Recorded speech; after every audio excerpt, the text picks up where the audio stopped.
तो आज हमारे डीप ड्राइव में जुबैर अफंदी की एक बहुत ही मुख्तसर लेकिन बहुत गहरी नज्म है जी।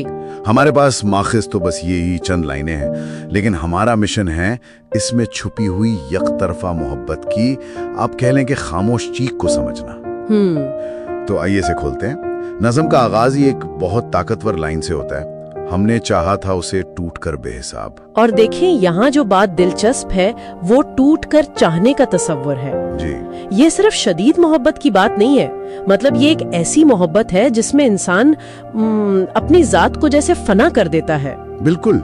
ये उर्दू शायरी में एक बहुत आम लेकिन बहुत गहरा ख्याल है। और यहीं से असल बात शुरू होती है। अगली लाइन इस पूरे जज्बे को एक साने में बदल देती है जी। उसने महसूस ही न किया ये भी एक बार थी। एक तरफ बेहिसाब मोहब्बत है और दूसरी तरफ मुकम्मल बेखबरी। बिल्कुल। और शायर इस बेखबरी को मजीद वाज़े करता है जब वो कहता है, ना उसकी आंखों में मेरा इंतजार था, ना दिल में मेरे लिए कोई एहसास था। यहाँ गौर करने की बात यह है कि शायर ने जाहिरी यानी आंखों में इंतजार सही और बातनी मतलब दिल में एहसास, दोनों सतहों पर मोहब्बत की गैर मौजूदगी को बयान किया है। अच्छा, तो इससे तो उम्मीद की कोई गुंजाइश ही नहीं बचती है ना?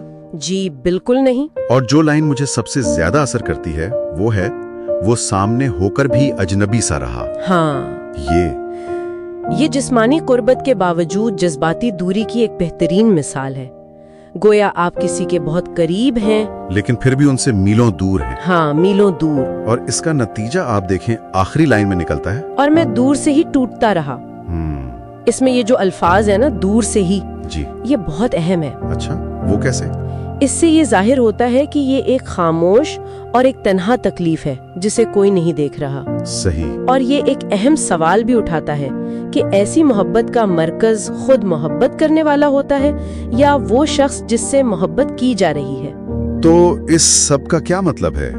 ये नज्म हमें एक सफर पर ले जाती है, शदीद मोहब्बत जी, फिर इसके महसूस ना किए जाने के कर्ब, और आखिर में उसके नतीजे में पैदा होने वाली वो खामोश टूट फूट। बिल्कुल।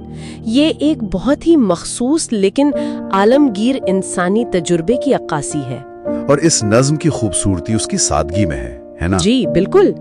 शायर ने कोई पेचीदा इस्तारे इस्तेमाल करने के बजाय जज्बात की हकीकत को बराह रास्त बयान किया है, और इसी वजह से इसका असर बहुत गहरा है। बिल्कुल। तो आखिर में कोई ख्याल जो आप इस पर पेश करना चाहें? जी, एक आखिरी ख्याल है जिस पर गौर किया जा सकता है।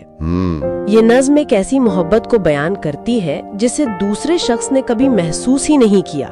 सही। तो सोचने की बात यह है कि अगर मोहब्बत को महसूस ही ना किया जाए तो क्या वो मोहब्बत हकीकत में वजूद भी रखती है, वाह, या वो सिर्फ